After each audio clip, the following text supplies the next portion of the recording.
All right. So let me tell you a story. Okay. So in 2021, I was going absolutely crazy, right? And I had to commit a felony to get arrested and placed in jail, right? Okay.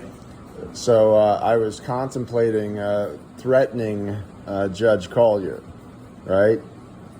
So I went and I spoke to Chief Criminal Deputy Horch, right? I don't know his first name. Okay. At the Clark County Sheriff's Office, which is attached to the Clark County Courthouse. And he took me inside and we sat down and we had a personal conversation. And I don't remember what was said, but it was videoed, Okay. right? Outside was videoed and inside was videoed. Okay. I don't remember what was said, but he told me that I shouldn't threaten the judge. So in other words, hear me out. Okay. Evidently, I was threatening to threaten the judge. So I guess it was really premeditated, but that man right now is the elected sheriff of Clark County. So Former judge? no, Or the one that you spoke to? the chief, that you know, worked with at that particular year? correct, that I had recorded conversation with about the victim of my alleged offense, right? So I want him subpoenaed into my my proceedings. To explain his ruling, is he the judge that No, ruled? he's the sheriff right now. I want the sheriff subpoenaed in. Yes. But now, all right, the ruling that you said really turned everything upside down was a restraining order? Oh, no, that's what turned my world upside down. Right. That's what made me unsheltered homeless. Now, when I heard that, and I listened to you, okay, looking at that from a prospective juror's position and from a legal standpoint, I could never support that because, to me, you already live there. You can't make a ruling that makes somebody remove themselves from their homestead based on a neighbor saying that they need a restraining order. To me, that's a ruling that should have been thrown out of the court. I agree with that, but here's the deal. That the person that made that ruling is my alleged victim, Judge Scott A. Collier. That's what I'm getting at.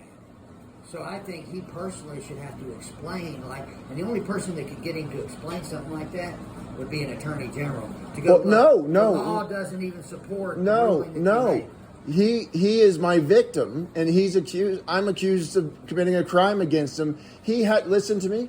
He has to testify against me in open court, and then I can have my attorney ask him these questions. I don't need to go through the attorney general. I will have him on the stand and under oath, and he will have to answer these questions. I'm not a legal scholar, but these guys got a lot of slimy loopholes, and it takes sometimes somebody of authority to command somebody to be there. Well, we'll see.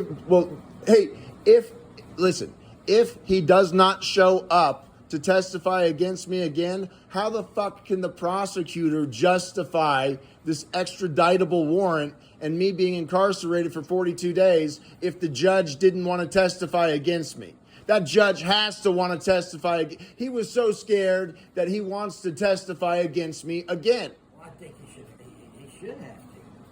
Because if that's what got you incarcerated, Yes. you should be able to face your accusers. Agreed. And he'll be under oath, and I can ask him questions as to why he allowed the persecution of a disabled man to carry on so long that we find ourselves in these current predicaments. And he still hadn't stopped. They're now doing it in his name. So, yeah. I'm still being persecuted in the name of Judge Collier. And you actually need to wonder if he even knows that they're reopening it. I don't know. I don't know either. But the point is, I'm being persecuted by the system that he represents if I'm not being persecuted by him personally. Sure. But that's what the investigation can conclude as far as I'm concerned. Yeah. Just let's admit that I'm being persecuted. Right. But there again, the state, you got to get funds. They got all kinds of money. And Well, now the federal government's going to have to step in and see if the state of Washington's persecuting me. And there again, maybe they will come back and fund an investigation on your behalf. Well, I need to ask for funds from Clark County to pay for it. Right. And I don't know how to do that. I'm going to try to get my attorney to help me with that. I don't understand why your attorney doesn't jump on that, because those funds I would be something haven't met my attorney yet. Well, there again, to me, those funds would be something that he could pull from too. Yes, without a doubt. I mean, And here's the deal. All I'm asking for is less than a tenth of what the state of Washington has spent on persecuting me. I wouldn't even. I'd let the attorney ask for whatever he asked. That might be. You might be asking for nothing. No, I Attorney am might asking say- for nothing. The attorney might say, "I want equal." Yeah, which is fine, but I'm just saying, Don't I, cut I'm, no, yourself. I'm just looking to make a point. A point is, I'm just looking for 1/10 to defend myself as the state has been wasting to fucking ruin me. Well, let's let the attorney come up with what he needs. Yeah, He might say, "You know what? I need 60." he's a public defender. Well, but the public defenders, there again, that's what's so tough with the public defenders, is they butter their bread in that damn court too. Let's not talk about that. This video's long enough. I'm good. All right. Okay. All right. Yep.